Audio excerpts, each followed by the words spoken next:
Shifting sands reflect change that is gradual and never-ending, making it an apt theme for this year's EvalFest. It was a 3-day evaluation festival that brought together some of the world's finest sector experts, creating a melting pot of ideas, innovations, and insights. We at Sambodhi are deeply committed to bringing these learnings to you, but with a twist of our own. Presenting Evidence Dialogues, a conversation series born out of the many stories that were left uncaptured during the sessions at EvalFest. With this series, we bring to you a stellar lineup of sector experts talking about their experiences and the countless learnings they've gathered in their journey of bringing transformation. We spoke to Ashwani Muthoo, Director General of the Independent Evaluation Office at the BRICS New Development Bank. With him, we discussed the current evaluation ecosystem, the need for crisis preparedness, and the steps we need to take as stakeholders to ensure global policy engagement. Stay tuned for the conversation.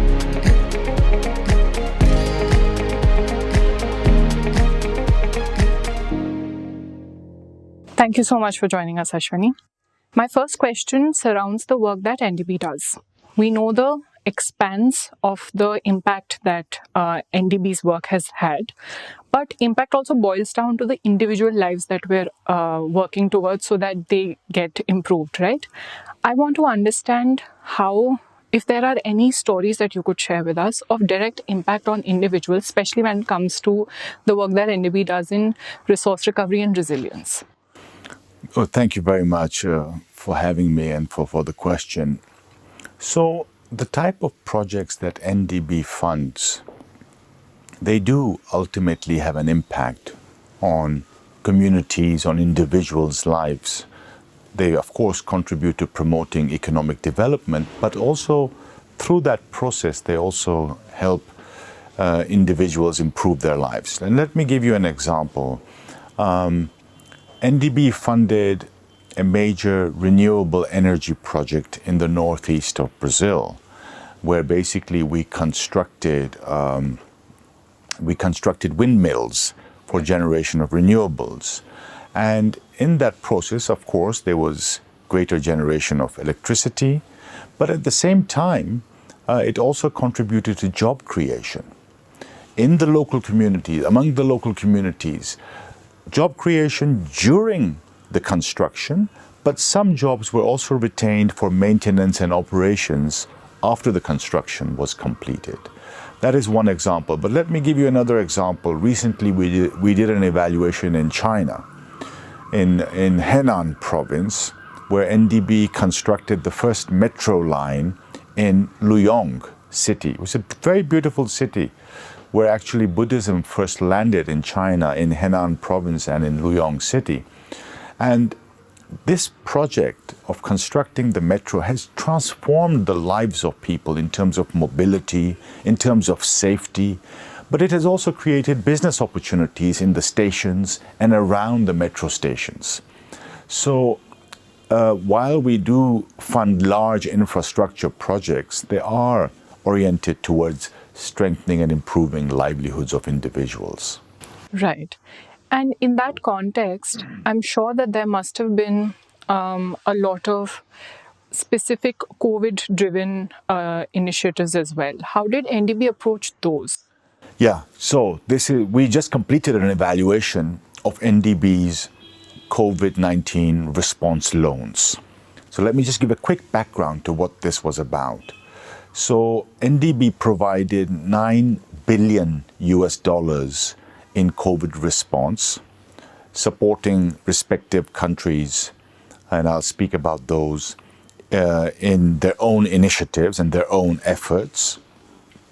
So $2 billion were provided each to India, Brazil, South Africa, and China, whereas Russia only took up $1 billion. So that's $9 billion in total of loans. And if you have a chance to look at the evaluation report, which is on the website, one of the major conclusions is that NDB was one of the first multilateral banks and organizations to support countries in their own efforts to combat this very major and unprecedented pandemic. Now, the nature of NDB support varied from country to country, depending on the intensity of the COVID pandemic in each of those countries. For example, in China, we actually funded the construction of a hospital. Right. In India, we funded a lot of capacity building among medical workers, provision of equipment for testing. So depending on the country situation of the pandemic, we provided different type of support, but these are the kind of things we did. Right. And do we have any understandings from the evaluations that have happened? Have we had any insights from that? Yes. One of the major understanding or lessons is that these pandemics, unfortunately, or crises in general, they do occur from time to time.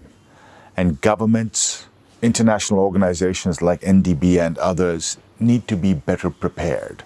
So even when there's no crisis or pandemic, we need to prepare ourselves and equip ourselves for any eventualities when such a crisis of such a magnitude might occur again. And what does that mean? That means investing a lot in policies, infrastructures, systems, processes, capacity building in different areas so that we are better prepared to ensure that we can combat these type of crises if they occur again. Right. In that line of thought then, we have in such interactions, there are multilateral, multi-contextual and multi-disciplinary organizations that are interacting with each other in trying to make these policies and the work that's eventually happening. I want to understand, how do we manage all these different contexts coming together? Because from a capacity building point of view, the culture is different in one place, and it might be difficult to even communicate within the time frame that we have. So how do we manage that, especially if there's any insight particular to your experience at NDB? Yeah, so I think the COVID evaluation does give us some pointers in that direction. First of all, I think one of the ways in which this can happen is working through government, because ultimately it's government's responsibility to ensure coordination amongst different actors. And the evaluation did find that we, NDB in our case, we did work through government, supporting government's own systems and their own funding, their projects, their programs for managing the COVID pandemic. At the same time, the evaluation also found that NDB could have done more in terms of itself coordinating with other players, other organizations like the World Bank, the Asian Bank, because they were also involved in providing support to the government. So while we did work with the government, I think each organization has the responsibility also to make their own efforts to ensure greater coordination for better complementarity of assistance and resources and inputs that are being provided.